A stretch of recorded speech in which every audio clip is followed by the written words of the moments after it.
Screen दिख रही है ना? Yes sir. Yes sir. आज करने वाले हैं यार, पॉइंटर स्टार्ट कर रहे हैं।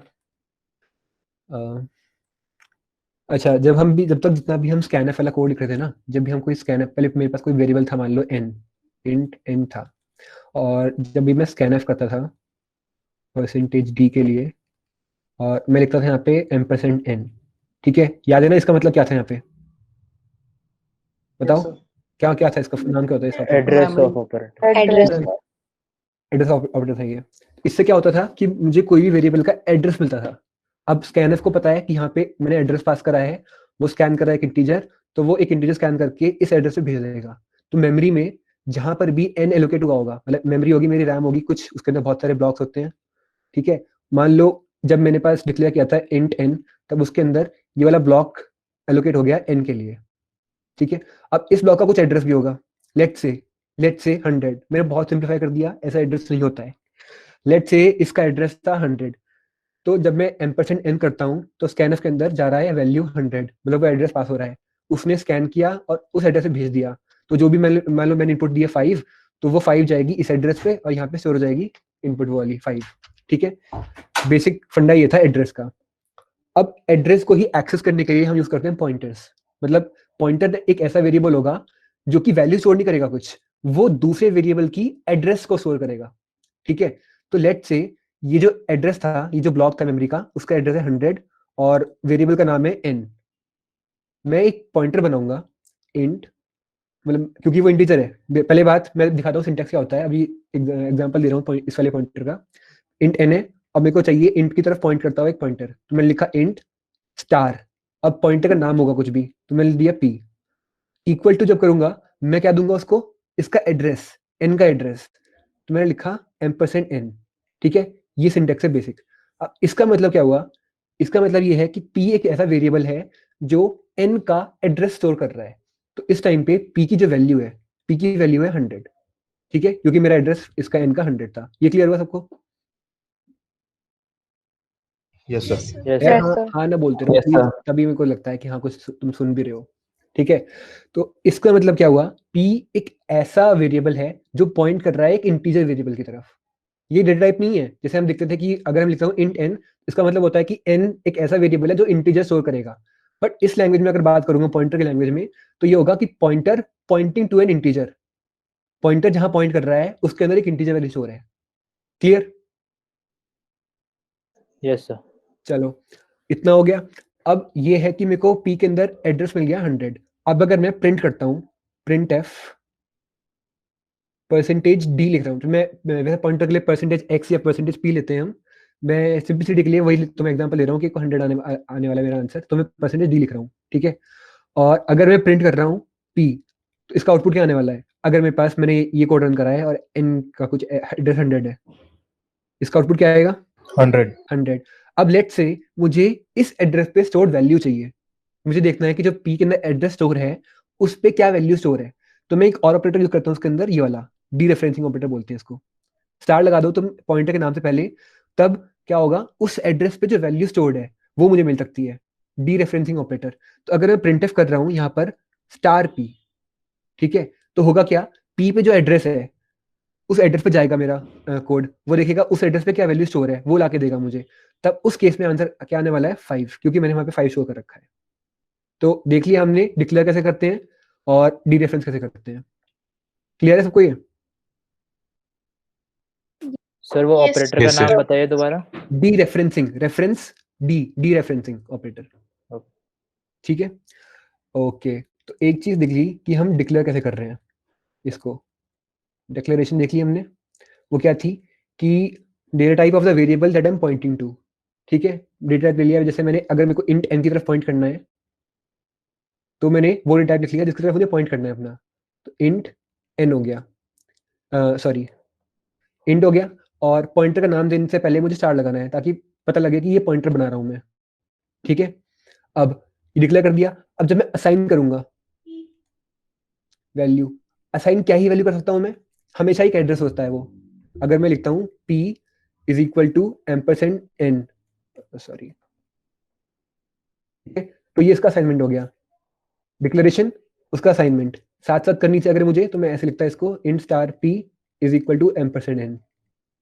ठीक है, कोई कुछ लिख रहा है चैट बॉक्स में?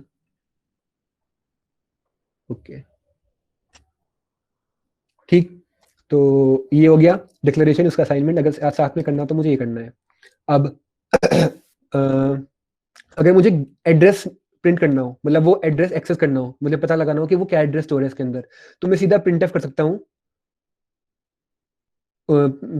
सीधा पी की वैल्यू, मतलब पी प्रिंट कर सकता हूँ। ठीक है, अब अगर मुझे निकालनी हो उस एड्रेस पे क्या वैल्यू स्टोर है, तो मैं प्रिंट कर सकता हूँ क्या, स्टार पी को। ठीक है, सिंपल, इतना क्लियर हो सबको? और क्या करना था मुझे? हाँ इतना ही है आई गेस। अब इसके अंदर डेमोन्स्ट्रेशन दे देगा एक बार दिव्यांश, फिर आगे बढ़ते हैं उसके बाद में। ठीक है दिव्यांश? हाँ, एक मिनट स्क्रीन प्रेजेंट कर। जो मैंने बताया वो क्लियर हो गया ना सबको कि हम पॉइंटर्स में क्या कर रहे हैं यहाँ पे? Yes, sir. Yes, sir. ठीक, Yes, sir. एक मिनट यार, मैं अभी आता हूँ। तब तो कोई मुझे बताएगा कि हम पॉइंटर यूज क्यों कर रहे हैं, डायरेक्टली हम वेरिएबल की यूज नहीं कर रहे हैं। हमारे पास मतलब क्या यूज क्या है, ऐसा क्या यूज हो सकता है पॉइंटर्स का? एनीवन? सर डेटा की लोकेशंस वगैरह जानने में, अच्छा मतलब इस लोकेशन पे ये डेटा है, उस लोकेशन पे ये डेटा है। तो तुम्हारे क्या काम आएगी? रियल वर्ल्ड एप्लीकेशन क्या होगा उसका? मतलब फंक्शंस में शायद से ऐसा होता है कि फंक्शन कॉपी हो जाता है जहाँ पे उसे कॉल करते हैं, तो चलो बहुत बढ़िया, काफी नॉलेज पढ़ के आए हो, मतलब सही है। और क्योंकि वो क्योंकि call by reference, call by value, call by reference जो होता है। हाँ, बिल्कुल उससे बिल्कुल उससे साइज इंक्रीज हो जाता है हमारे प्रोग्राम का, तो प्रोग्राम का टाइम ज्यादा लेता है चलने में। हाँ तो पॉइंटर से डायरेक्ट हम उस लोकेशन में पॉइंट कर सकते हैं जहाँ पे वो बढ़िया डिस्टेंस है, बढ़िया। तो एकदम जल्दी मतलब प्रोग्राम दिख फास्ट हो रहा है ना जाएगा। वे स्क्रीन? हम्म किसी ने उसके वो टर्म सुनी है, डायनेमिक मेमोरी लोकेशन? उसके बारे में बात करेंगे थोड़ी देर बाद में।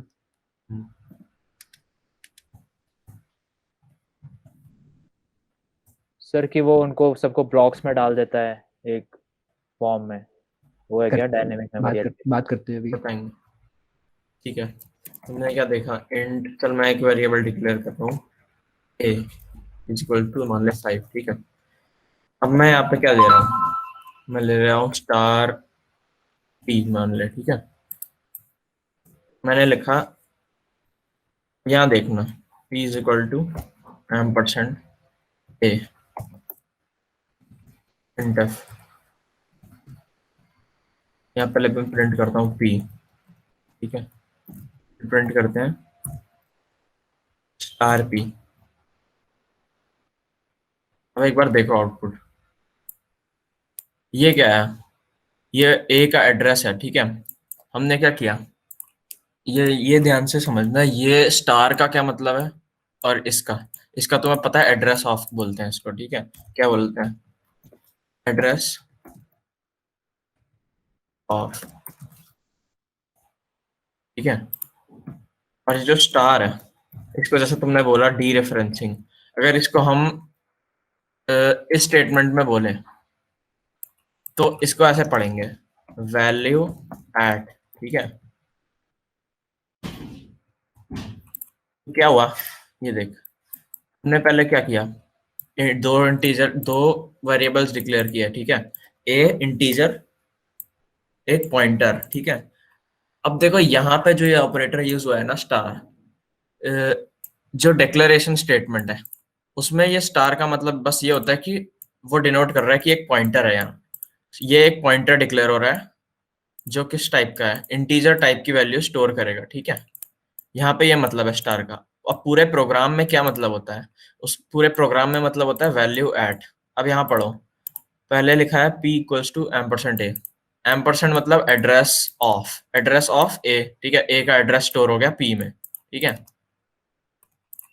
उसके बाद हमने प्रिंट किया p, तो p में क्या स्टोर है? a का एड्रेस। फिर क्या प्रिंट किया? Star p। स्टार क्या क्या बोला मैंने?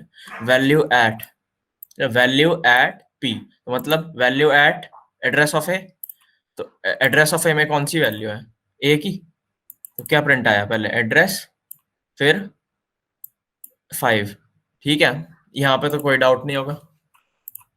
अब क्या कहते हैं, एक बार एक और चीज देख लो।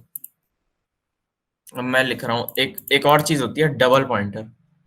ठीक है, मैं अगर यहाँ पे ऐसे करता हूँ 2 स्टार और मान ले क्यू, ठीक है, तो मैं क्यू में क्या सेव कर रहा हूँ, क्यू में मैं स्टोर करता हूँ एड्रेस ऑफ पी। एक और आउटपुट देते हैं, स्टार स्टार क्यू, ठीक है। अब देखो क्या हुआ, ये इसको बोलेंगे हम डबल पॉइंटर या पॉइंटर ऑफ पॉइंटर। ये अभी इतना तुम्हें काम का तो नहीं है, पर लेकिन बाद में जब तुम डेटा स्ट्रक्चर्स पढ़ोगे, लिंक्ड लिस्ट, तब समझ आएगा, ठीक है। ये पी का भी पॉइंटर है, ये पी को पॉइंट कर रहा है, इसलिए डबल स्टार लिया, ठीक है। ऐसे ट्रिपल पॉइंटर भी हो सकता है। यहाँ पे जब वैल्यू हमने प्रिंट कराई तो क्या प्रिंट आया 5। अगर मैं लिखता हूँ यहाँ पे स्टार क्यू, तब प्रिंट आएगा पी का एड्रेस, क्योंकि इसमें क्या स्टोर है, पी का एड्रेस, तो value at address of P, ठीक है। अच्छा, अब यार तुमने एक और चीज देखो, पढ़े होंगे एरेज, ठीक है। A5 मान ले लिया, मैं ले रहा हूँ 10। अबे अभी तक तो कोई डाउट नहीं है ना पिछले में, कोई है तो पूछो। No sir. No sir. ठीक है, तो मैंने ले लिया, ये कह रहे 10-20 इतने डाल दिए, ठीक है। अब हम क्या कहते हैं, इसमें अगर प्रिंट करते थे एरे को, तो तुम्हें याद होगा फॉर लूप लगाते थे, आई प्रिंट करते थे, ए आई, ठीक है। अगर इंडिविजुअली प्रिंट करना होता था तो कैसे करते थे, प्रिंटफ क्या कहते हैं, ए आई, क्या कहते हैं, A0, इंडिविजुअल एलिमेंट्स अगर करने हैं ये करते थे, ठीक है। A0 कौन सा है, पहला वाला, 0 1 2 3 4, ठीक है, याद होगा ये। अच्छा, अगर मैं बोलूं कि ये सब छोड़, मैं प्रिंट करवा रहा हूँ केवल ए, अगर मैं यहाँ लिखता हूँ ए, तब क्या होगा, तब देखो ये क्या आया, बड़ा सा नंबर आ गया कुछ, ठीक है। अभी देखा होगा एड्रेस जैसा लग रहा है ये कोई। अच्छा, अब एक और चीज प्रिंट करवा के दिखाता हूँ,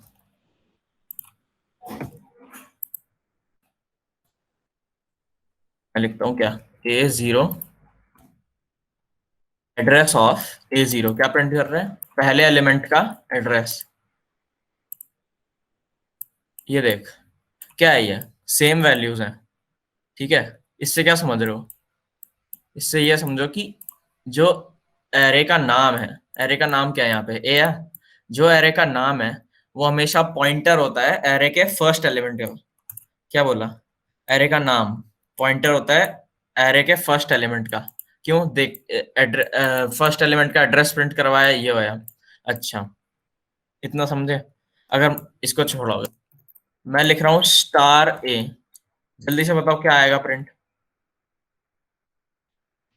10। एड्रेस आएगा। अच्छा हाँ 10 बोल रहा है कोई, ठीक है। 10 तुमने देखा, ए क्या है, एरे का पहले एलिमेंट का पॉइंटर, अगर स्टार ए लगाएं तो 10 ही आएगा, ठीक है। एड्रेस तब आएगा जब इसको हटा दो, ठीक है। जो ए है ना वो पॉइंटर है, एक ए क्या है, पॉइंटर किसका, पहले एलिमेंट का उस एरे के, ठीक है, पहले एलिमेंट का, ये पॉइंटर है। इसको सीधा प्रिंट कर दिया तो फिर क्या कहते हैं, एड्रेस ही प्रिंट होगा। जैसे क्या कहते हैं, हमने पिछले प्रोग्राम में अगर सीधा पी प्रिंट किया था जब, तो फिर एड्रेस प्रिंट हुआ था। जब हम ये लगा दे स्टार, स्टार का मतलब है वैल्यू एट, ठीक है, पूरे प्रोग्राम में इस डिक्लेरेशन को छोड़ के, तो वैल्यू एट ए, ए में क्या है, एड्रेस है इसका, value at address of this, तो प्रिंट क्या आएगा 10। अच्छा, अब ये देखो, अब मेरे को जरा बताओ, मैंने लिखा है यहाँ तो ए, यहाँ पे तो एड्रेस प्रिंट आएगा, बताओ इसमें क्या प्रिंट आएगा दूसरी लाइन में, सोच के बोलो भाई। चैट बॉक्स में लिख रहा है जागृत, जागृत में 30। बाकी बताओ यार, एक भी नहीं, सबसे अंदर 30। थोड़ी बहुत। चलो तुम्हें मैं बता देता हूँ क्या कहते हैं। जब पॉइंटर, जैसे ये पॉइंटर है, जैसे उसमें इंक्रीमेंट करेंगे ना, तो वो साइज के अकॉर्डिंग एक एक एलिमेंट से इंक्रीमेंट हो जाएगा, ठीक है। तो ए क्या है, पहले एलिमेंट का पॉइंटर, ठीक है। अगर मैं प्रिंट करता हूं a+1, तो a में इसका एड्रेस है, ठीक है। एक से इंक्रीमेंट कर रहे हैं ना जब हम, ब्रैकेट है पहले तो ब्रैकेट, हम ब्रैकेट पहले देखेंगे। एक से इंक्रीमेंट किया तो मतलब एक एलिमेंट से इंक्रीमेंट होगा सीधा, ठीक है। अच्छा, एक और चीज रह गई कि पॉइंटर, जो भी पॉइंटर है, इंटीजर पॉइंटर या फ्लोटिंग पॉइंट का, सबका साइज होता है 8 बाइट्स, ये ध्यान रख लेना। सबका साइज 8 बाइट्स होता है हर एक पॉइंटर का, ठीक है। तो जैसे एक से इंक्रीमेंट किया तो 20 प्रिंट आ जाएगा। तो जैसे उसने बोला कागज में 30, तो क्या है, पहले एलिमेंट, पहले ये किसे पॉइंट कर रहा है, 10 को। 2 इंक्रीज कर दो, 1 से 2 से, यहाँ पे आ गया। फिर ये देखा ब्रैकेट के बाहर आए तो ये क्या है, वैल्यू एट दिस, तो इसमें कौन सी वैल्यू है, 30 है, तो 30 प्रिंट आ जाएगा। अब इसमें बताओ क्या आएगा, 40 आ जाएगा। 40, ठीक है। इसमें थोड़ा 52 सोचो, 52 52, बढ़िया, ठीक है, हम तो समझ गए। इसमें बताओ, ये तो वर्क ही नहीं करेगा, plus garbage value. Junk value. हाँ, गार्बेज वैल्यू। देखो क्यों गार्बेज, जैसे मेमोरी में स्टोर होता है। अब एक चीज दिखाते हैं, पहले ए किया तो एड्रेस प्रिंट आया, फिर 30, 40, 52, ठीक है। ये देखो क्या आया, गार्बेज वैल्यू। क्यों, एरे जब एलोकेट होती है ना मेमोरी में, तो कैसे होती है, पहले ए का जो पहला एलिमेंट है उसका एड्रेस ये मिला, फिर 4 बाइट्स इंक्रीज करेंगे तो दूसरे का एड्रेस होगा दिस +4, तीसरे का दिस +4, ठीक है। इसके बाद जो +4 आएगा, ये तो प्लस क्या कहते हैं, ये कौन सा एलिमेंट है, 5th है, ये डिनोट होगा A4 से। उसके बाद जितने भी होंगे, कुछ ना कुछ गार्बेज वैल्यू तो स्टोर होगी ना, क्योंकि कुछ ना कुछ मेमोरी होगी उनमें। तो जब गार्बेज वैल्यू स्टोर होगी तो फिर गार्बेज वैल्यू ही प्रिंट होगी, एरर नहीं दिखाएगा, कुछ ना कुछ प्रिंट कर देगा, ठीक है। ये छोड़ो, ठीक है। पॉइंटर्स तो इतना हो गया। देव, कॉल हाँ, बाय मैं- वैल्यू का थोड़ा पढ़ा दे इनको। अब तो दिक्कत किसी को कुछ भी, नो सर। बढ़िया यार, सही सीख रहे हो तुम भी। सर एक डाउट था, हम्म जैसे ये इन्होंने दिव्यांश सर ने हम्म वो एरे ए के 0 एलिमेंट का एड्रेस प्रिंट कराया था, तो वो ए का ही एड्रेस प्रिंट हो गया था। हम्म। तो उसमें अगर हम लोग एरे के फर्स्ट एलिमेंट का कराते, मतलब इंडेक्स 1 का, तो क्या आता, मतलब वही आता कि अलग आता? अबे 1 का आता, जो एड्रेस आया ना उसमें 4 प्लस कर दे, क्योंकि 4 बाइट का होता है एक इंटीजर, ठीक है। A0 है जो एलिमेंट, ठीक है, उसका एड्रेस आया था जब हमने A को प्रिंट किया, A0 का, उसको कहते हैं फर्स्ट एलिमेंट, समझा। तो अगर तू A1 का एड्रेस प्रिंट करता ना, A1 का, तो वो होता सेकंड एलिमेंट का एड्रेस, और सेकंड एलिमेंट का एड्रेस होता पहले एलिमेंट के एड्रेस से +4, ठीक है। Okay okay sir. ये चीज जब मैं एरे पढ़ा रहा था तब भी तुमने बताई थी मैंने कि इंडेक्सिंग कैसे होती है। अब ना जो कंपाइलर होता है वो भी पूरे एरे का इंडेक्स के अकॉर्डिंग सब कुछ स्टोर करके नहीं रखता है। वो जब मैं मांगता हूँ उससे कि मुझे एरे का थर्ड इंडेक्स एलिमेंट लाके दो, तो वो पहले कैलकुलेट करता है कि उस लोकेशन का एड्रेस क्या होगा। उसके पास सिर्फ एक ही इन्फॉर्मेशन है, जो कंपाइलर है सी का, उसके पास सिर्फ एक ही इन्फॉर्मेशन है, मतलब इसका एड्रेस है सिर्फ उसके पास।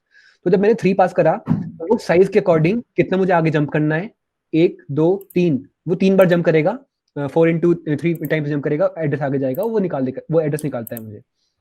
मैंने तब भी बताई थी ये चीज, ठीक है। तो अब यहाँ पॉइंटर वाला फंडा वही है कि एड्रेस कैसे कैलकुलेट होता है इंडेक्सिंग में, ठीक है। Okay sir. ओके, अच्छा, अब मेरे को तुमसे एक चीज पूछनी है कि मान लो मेरा एक फंक्शन है void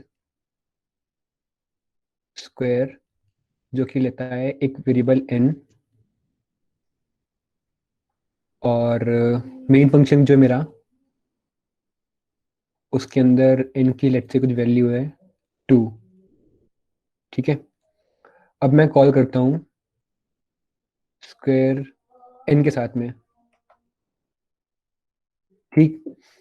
तो जब मैं प्रिंट कर रहा हूँ अपना, प्रिंट एफ कर रहा हूँ n, फंक्शन के अंदर क्या कर रहा हूँ मैं, n को कर रहा हूँ n into n, ठीक है, तो यहाँ पे क्या आउटपुट आएगा? 4 4 आएगा। और बताओ। सर वापस दिखाओ, मैं कोड दिखाना।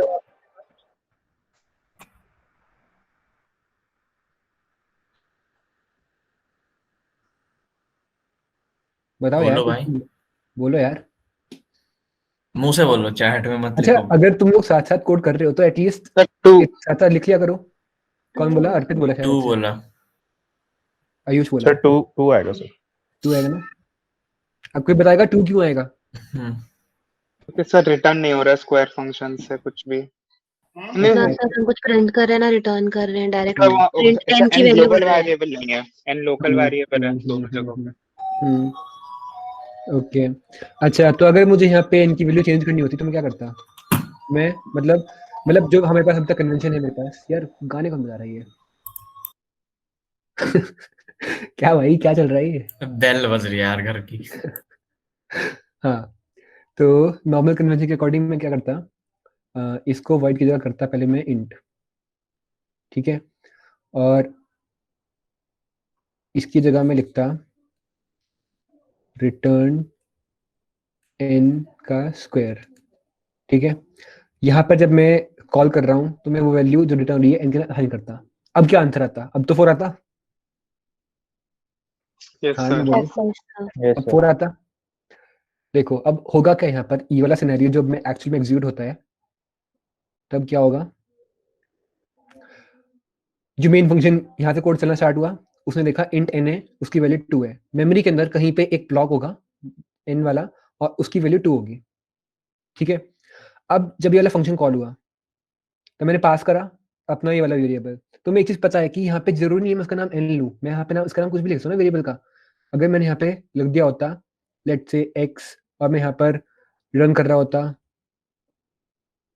x का स्क्वायर, तब भी चलता ना, वर्क करता। तो मतलब इसका ये है कि एक डिफरेंट वेरिएबल है इस वेरिएबल से जो हम पास कर रहा हूँ। तो इसका मतलब मेमोरी में किसी और जगह पे एलोकेट होगा। जब मैं फंक्शन कॉल करा उस जगह उस टाइम पे मेमोरी के अंदर ये फंक्शन एक अलग इस फंक्शन ने अलग वेरिएबल बनाया अपना और उसके अंदर ये वाली वैल्यू डाल दी जो मैंने पास करी है इसमें। तो यहाँ पे वैल्यू 2 आ गई, ठीक है। अब जब इसने वैल्यू रिटर्न करी इंटीजर इसका स्क्वायर, तो यानी इसका उसने स्क्वायर रिटर्न करा, तो वो रिटर्न हुई। और जब मैंने असाइन कर दी इसके अंदर तो यहाँ पे असाइन होगी वैल्यू 4, ठीक है। अब इस पूरे सिनेरियो में 2 डिफरेंट वेरिएबल बन गए मेरे। एक ये वाला जो इस वाले फंक्शन के अंदर है और एक ये वाला वेरिएबल जो मेरे मेन फंक्शन के अंदर है, ठीक है। अब लेट्स से मुझे पता पुराना वाला सिनेरियो रखना है, मुझे यहाँ पर वही रखना है जो मेरा वाइड फंक्शन था वही रखना है। और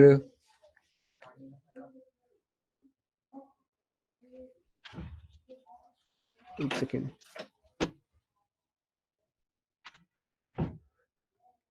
मेरा फंक्शन था यहाँ पे वॉइड वाला और मैं यहाँ पर x की वैल्यू चेंज कर रहा हूँ x इंटू एक्स से, ठीक है।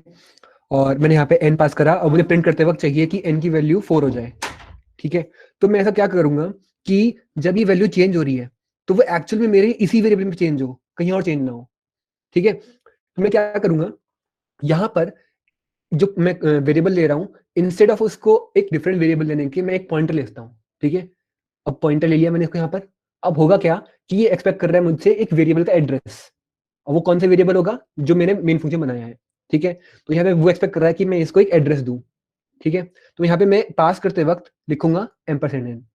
तो मैं स्क्वायर फंक्शन के अंदर एड्रेस पास कर रहा हूँ और वो एक्सपेक्ट कर रहा था एड्रेस पॉइंटर के अंदर मुझे मिल गया, ठीक है। तो इस फंक्शन के अंदर अब x बन चुका एक पॉइंटर जिसके अंदर इस वाले वेरिएबल का एड्रेस है, ठीक है। अब मुझे उस एड्रेस पे स्टोर्ड वैल्यू को चेंज करना है, ठीक। उस जो मेरे को वैल्यू एक्सेस करता हूँ जब मैं, तो मैं वो यूज करता हूँ डीरेफरेंसिंग ऑपरेटर अपना। तो यहाँ लिख दूंगा मैं स्टार और वही वैल्यू मुझे एक्सेस करनी है, इसलिए मैं यहाँ पे भी स्टार लिखूंगा, यहाँ पे भी स्टार लिखूंगा। अब क्या आंसर आएगा? यहाँ पे 4 आएगा। बोलो भाई। सर थोड़ा सा सर पीछे चले गए यस सर, थोड़ा एक एक repeat बार कर और सर दोबारा बता देखो, दीजिए। इंट n इक्वल 2 है तो मेरी मेमोरी में एक ब्लॉक बन गया n वाला, उसके अंदर वैल्यू स्टोर है 2, ठीक है। अब जो स्क्वायर फंक्शन है वो एक्सपेक्ट कर रहा है मुझसे एक एड्रेस, एक मतलब पॉइंटर मांग रहा है ना मुझसे वो, और पॉइंटर क्या लेता है? एक एड्रेस लेता है। तो मेरे स्क्वायर फंक्शन में वैल्यू दी है n, जो n का एड्रेस है। तो लेट्स से इसका एड्रेस 100 है, ठीक है, तो 100 एड्रेस में क्या हुआ, इसको मिल गया कि x के अंदर एड्रेस स्टोर है 100 वाला। तो अब अगर मैं यहाँ पे प्रिंट करता हूँ, इस वाले फंक्शन के अंदर मैं प्रिंट करता हूँ स्टार x, तो वो क्या प्रिंट करेगा, इस एड्रेस पे क्या वैल्यू स्टोर है 2, तो वो 2 प्रिंट कर देगा। क्यों? क्योंकि जो एड्रेस है वो तो n वाले वेरिएबल का एड्रेस है ना, तो इसको मिल गया एड्रेस इस वाले वेरिएबल का मेमोरी तो दोनों जो रैम है मेरी वो दोनों फंक्शन कॉमन रहेगी ना, तो उसे दिख गया कि 100 एड्रेस पे जो वैल्यू स्टोर है वो प्रिंट करनी है 2। अब उसको अगर मुझे चेंज करना है तो मैं मेमोरी जो वैल्यू एक्सेस करनी होती है मुझे, मैं इसी ऑपरेटर यूज करता हूँ स्टार इस वाले ऑपरेटर से। तो अगर मैं स्टार एक्स करके कुछ वैल्यू असाइन करता हूँ उसको, लेट से 5, तो अगर मैं यहाँ लिखता हूँ सीधा कि इसको मैंने 5 कर दिया, तो वो क्या करेगा, इसी एड्रेस पे इसी वाले ब्लॉक के अंदर जो वैल्यू है उसको चेंज कर दिया उसने 5। तो अगर मैं यहाँ प्रिंट करूंगा तो यहाँ पे वो 5 हो जाएगा, एक नई कॉपी नहीं बनी है एक वेरिएबल की, उसको एड्रेस मिल गया था इसी वाले वेरिएबल का। ठीक, नहीं हुआ यस क्लियर? सर, किसको हो नहीं गया। हुआ क्लियर? यस सर सबको हो गया पक्का? सर अगर स्टार एक्स को स्टार हटा देंगे तो एक्स सिर्फ इंट एक्स रखेंगे तो वो हाँ। वहाँ की लोकेशन प्रिंट तो करेगा ना। देखो अगर मैंने यहाँ पे ये ना लिखा होता, ठीक है, हम्म। अगर मैं हटाता पूरा इसको और मैंने लिखा होता ये, और मैं पास कर रहा हूँ अभी भी एक एड्रेस, अगर मैं अभी भी एक एड्रेस पास कर रहा हूँ तो यहाँ पे उसका एड्रेस जाता, तो इस वाले केस के अंदर अगर उस एड्रेस 100 था तो एक्स के अंदर वैल्यू आती 100, और वो जो भी कैलकुलेशन कर रहा होता उस एड्रेस पे कर रहा होता। तो मेरा लॉजिक बिल्कुल खत्म हो गया वहाँ पे कि मेरे को जो करना था वो कर नहीं पा रहा हूँ मैं, मतलब मैंने कुछ और ही पास कर दिया यहाँ पे। यही समझ रहा था सर। ठीक है, तो इसलिए मैंने उसको दिया कि यहाँ पे एक वो पॉइंटर एक्सपेक्ट कर रहा है और पॉइंटर क्या रखता है अपने अंदर एड्रेस, तो इसलिए मैंने यहाँ पे एड्रेस पास करा है। अब इस चीज को, इस वाले सिनेरियो को बोलते हैं हम कॉल बाय रेफरेंस। जो पहला सिनेरियो था जिसके अंदर वैल्यू कॉपी हो रही थी, तो उसके अंदर क्या था कि मैंने एड्रेस पास नहीं करा था, मैंने उसके अंदर वो एक्चुअल वैल्यू पास कर दी थी। ठीक है, तो उसके अंदर जो हम था पहला सिनेरियो वो था कॉल बाय वैल्यू, और अब जो मैंने करा है, दिखाया तुम करके दिखाया है, वो है कॉल बाय रेफरेंस। डिफरेंस क्या है इसमें? डिफरेंस ये है कि इसके अंदर कॉपी जनरेट होती है और इसमें काम होता है सेम वेरिएबल पे। ठीक है, कोई दिक्कत किसी में इसको? इसके अंदर जो हमने ओरिजिनल वैल्यू पास करी थी उसकी एक नई कॉपी बनती है और सारे ऑपरेशन उस वैल्यू पे होते हैं। तो जब तक मैं उसको रिटर्न नहीं करूंगा तब तक मेरा ओरिजिनल वेरिएबल, रिटर्न करने के बाद उसको असाइन नहीं करूंगा अपने ओरिजिनल वेरिएबल में, तब तक मेरा ओरिजिनल वाला वेरिएबल इफेक्ट नहीं होगा। इस सिनेरियो में जो मैंने ओरिजिनल वैल्यू पास करी है वो मैंने उसका एड्रेस भेज दिया कि तुम इसको जाके छेड़छाड़ कर लो, तो वो उस एड्रेस पे काम करता है अपना सारा। ठीक है, तो उसमें कॉपी नहीं बनती है, सेम वेरिएबल में चेंजेस होते हैं। अब इसका डेमोन्स्ट्रेशन देने के बाद दिव्यांश। सर तो इसमें इसका एक एडवांटेज हो सकता है ना कि आपके प्रोग्राम की साइज कम हो जाएगी। बिल्कुल बिल्कुल, और भी बहुत सारी चीजें होती हैं इसमें यार, पता है अभी देखोगे तुम्हें क्वेश्चन करवाएंगे तो उसमें तुम्हें दिख जाएगा।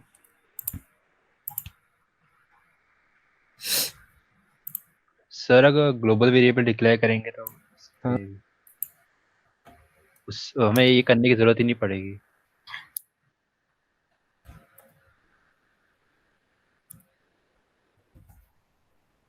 हाँ हेलो, दिख रहा है? Yes sir. यस सर दिख रहा है।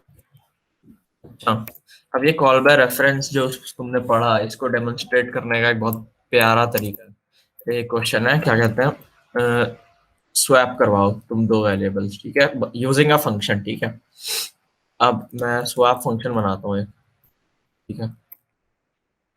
स्वैप में दो नंबर्स को स्वैप करवाना है तो दो आर्ग्यूमेंट्स जाएंगे। ठीक है, मैं देता हूँ ए और बी। ठीक है, अब बताओ यार जरा स्वैप के लिए क्या करते हैं भाई? एक टेम्पररी वेरिएबल ले लेते हैं।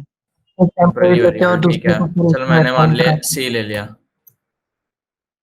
ठीक है, आगे क्या करूं? सी इज इक्वल टू ए। ठीक है, पहले सर ए को असाइन कराओ सी में। Yes sir. हाँ तो ठीक है, एक ठीक है, बोलो एक बार में। एक बोलो कोई। अरहान तो बोल, तो बोल।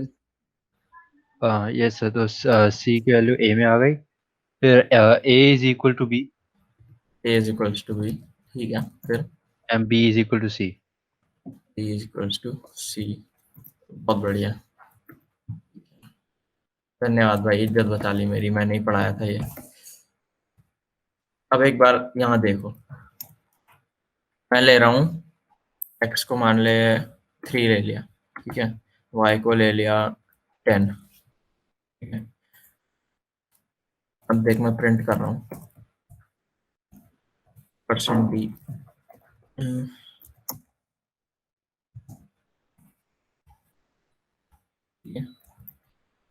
x और y को प्रिंट किया। उससे पहले हमने चला दिया स्वैप फंक्शन, ठीक है, x और y। बताएगा कोई क्या आएगा प्रिंट, आउटपुट बताओ कोई। x equals 3 y equals 10। x equals 3 y equals 10, ठीक है। क्यों आएगा भाई, स्वैप नहीं हुई, यहाँ पर स्वैप लगाया पर हुई नहीं, ऐसा क्यों हुआ? अभी जैसे देव ने बताया, ठीक है, ये तरीका है कॉल बाय वैल्यू। इसमें हुआ क्या है, जब पहले तो देखो कंपाइलर स्टार्ट कहाँ से करेगा पढ़ना, यहाँ से, फिर मेन से सीधा, ठीक है, इसको पढ़ेगा नहीं, वो पहले मेन से करेगा, फिर ये 2 वेरिएबल्स डिक्लेयर किए, ठीक है। उसके बाद हमने कॉल किया स्वैप फंक्शन, ठीक है, यहाँ कॉल किया। एक और बात जान लो, तुमने पढ़ाई होगा फंक्शंस में, जो आर्ग्यूमेंट्स जो मेन में लगते हैं, ठीक है, जो हम कॉलिंग के टाइम डालते हैं फंक्शन में, उनको बोलते हैं एक्चुअल आर्ग्यूमेंट्स, ठीक है।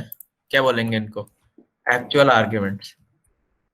और जो फंक्शन डेक्लेरेशन में, ये बोलते हैं फंक्शन डेक्लेरेशन, यहाँ पे यूज होते हैं, इनको बोलते हैं फॉर्मल आर्ग्यूमेंट्स, ठीक है।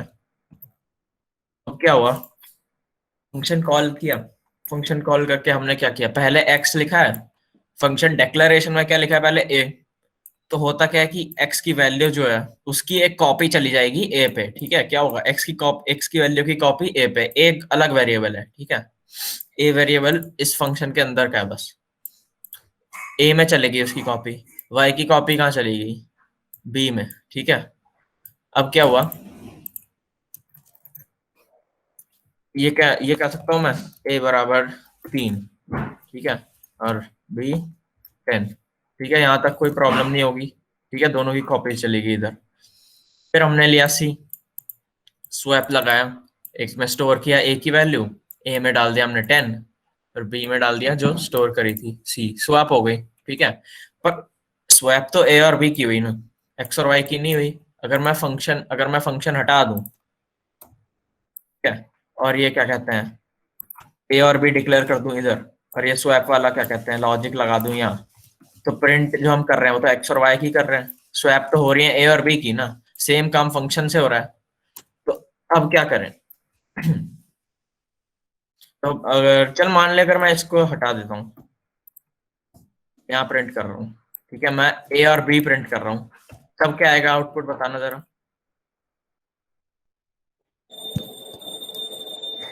अब ठीक आ जाएगा। x equals to 10 y equals to 3। हाँ ठीक है, इतना समझ गए ना, क्योंकि इसमें तो चेंज हो गया पर रिफ्लेक्ट कहानी हुआ वो x और y में, तो हमें क्या करना है, x और y में रिफ्लेक्ट कराना है। तो अब हम सिंपली यूज करेंगे कॉल बाय रेफरेंस। अब देखो, पहले तो देखो एक सिंपल तरीका बता रहा हूँ, जैसे तुमने देख ही लिया है, बस ये तरीका है कन्वर्ट करने का कॉल बाय वैल्यू से कॉल बाय रेफरेंस में। कैसे, क्या तरीका है, बस जो फंक्शन कॉल है उसमें पास करो एड्रेस, ठीक है, फंक्शन कॉल में एम्परसेंड लगा दो, एम्परसेंड लगा दिया एक चीज, ठीक है। दूसरी चीज कुछ नहीं, जहाँ पे फंक्शन है उनके फॉर्मल आर्ग्यूमेंट्स है ना जितने पूरे फंक्शन में, उनके पीछे स्टार लगा दो, पॉइंटर, ठीक है, यहाँ स्टार लगा दिया, तो जहां जहां ए और बी है वहां स्टार लगा दो, ठीक है।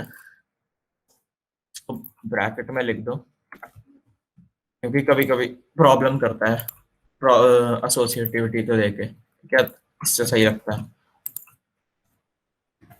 ठीक है। बस ये तरीका, और कुछ नहीं करना। कोई भी क्वेश्चन है अगर तुम्हें कॉल बाय वैल्यू से रेफरेंस में कन्वर्ट करना है ना, बस कॉल के टाइम एम्परसेंड और फॉर्मल आर्ग्यूमेंट जहां जहां फंक्शन में वहां पे स्टार, ठीक है। अब ये काम कैसे कर रहा है, पहले डिक्लेयर किया ये दोनों, ठीक है, हमने क्या पास किया, एड्रेस, मान ले इसका जो भी है 100 है, इसका 200 है मान ले, तो हमने सीधा एड्रेस भेजा। अब एड्रेस की वैल्यू की कॉपी कहाँ गई, ए में, इसके एड्रेस की कॉपी कहाँ गई, बी में। अब तो ऐसा नहीं है, अब क्या है, ए में क्या गया, हम address of X, address of X, B में क्या गया, एड्रेस ऑफ वाई, ठीक है, इतना समझे। उसके बाद सी तो हमने क्या कहते हैं लोकल वेरिएबल ले लिया है, सी में स्टोर करवाया क्या कहते हैं वैल्यू एट ए, इसका ध्यान रखना वैल्यू एट, ठीक है। ए की वैल्यू हमें पता है क्या है, 3 है। ए क्या है, एड्रेस है, ए में तो एड्रेस स्टोर्ड है एक्स का, value at address of x क्या हुआ 3। फिर हमने क्या किया, सी में तो स्टोर हो गई, ठीक है, सी की क्या होगी वैल्यू फिर 3, बढ़िया। फिर क्या लिखा, value at A is equals to value at B. तो इसमें क्या साइन होगा ये, अब इसमें ये कोई नया वेरिएबल नहीं है, ये है क्या, इस पॉइंटर को जो एड्रेस है वहां की वैल्यू ही मैनिपुलेट कर दे रहे हैं हम। तो एड्रेस क्या है इसका, एक्स का, इसमें स्टोर है एड्रेस ऑफ एक्स, और इस ये क्या है वैल्यू एट, तो क्या बोलेंगे इसको, value at address of x क्या हो गया अब इसके बराबर। तो हमने डायरेक्टली एक्स की वैल्यू चेंज कर दी है, समझ रहे हो, एक्स के एड्रेस से डायरेक्टली एक्स की वैल्यू चेंज कर दी। तो फिर क्या कहते हैं एक्स की वैल्यू यहाँ क्या हो गई, value at A that is X, क्या हो गया अब बी की वैल्यू, मतलब बी पॉइंटर है जो एड्रेस है यहाँ पे बी में, उसकी वैल्यू क्या है, value at address of Y 10, तो एक्स यहाँ पे 10 हो गया, इतना समझ आ गया होगा। उसके बाद कुछ नहीं, वैल्यू एट बी है, वैल्यू एट बी मतलब value at address of Y, value at address of Y क्या है 10 है, वो चेंज कर दिया हमने सी क्या था 3, तब क्या हो गया value at B that is Y कितना हो गया 3, तो स्वैप हो गया। अब समझे डिफरेंस कॉल बाय वैल्यू और कॉल बाय रेफरेंस में। अच्छा अब मेरे को जैसे देव ने जो कोड बताया था अपना स्क्वायर वाला, उसमें हमें क्या करना था, उसमें अगर कॉल बाय रेफरेंस नहीं यूज करते, स्क्वायर प्रिंट करना था केवल, तो हम वहां पे क्या कर सकते थे, इंटीजर यहाँ पे इंट लगा देता और रिटर्न कर देने था क्या स्क्वायर, रिटर्न क्या करना था n स्टार n, ठीक है, काम हो जाता।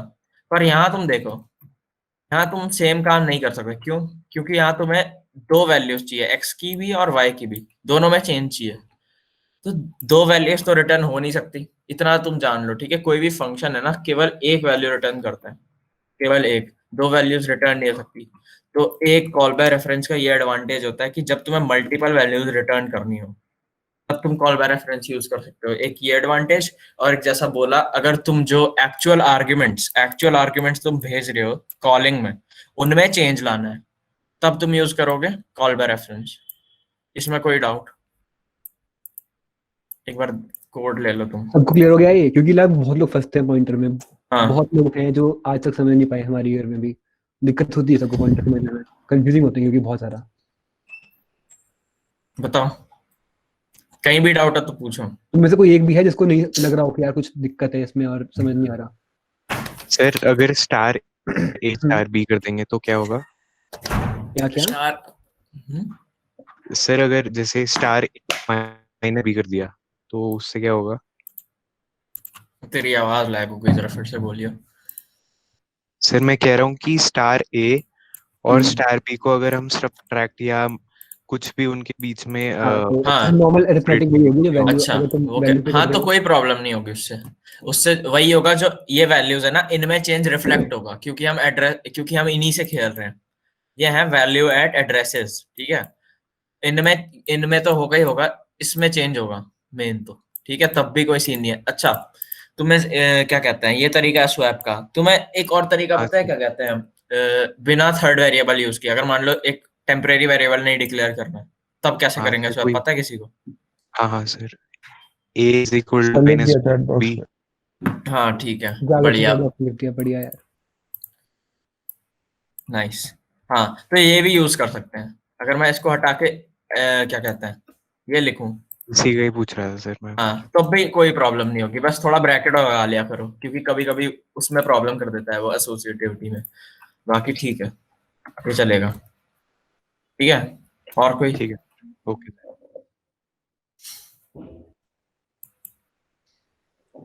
सबको कोई दिक्कत है डाउट नहीं किसी को? रिकर्शन में, कल वाले में और आज वाले में?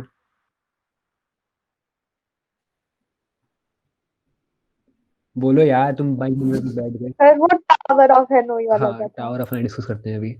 और उसके अलावा कोई दिक्कत? इसमें तो नहीं है ना, इसमें बताओ। No sir, no sir. चलो नो सर। ठीक है। चलो बढ़िया यार।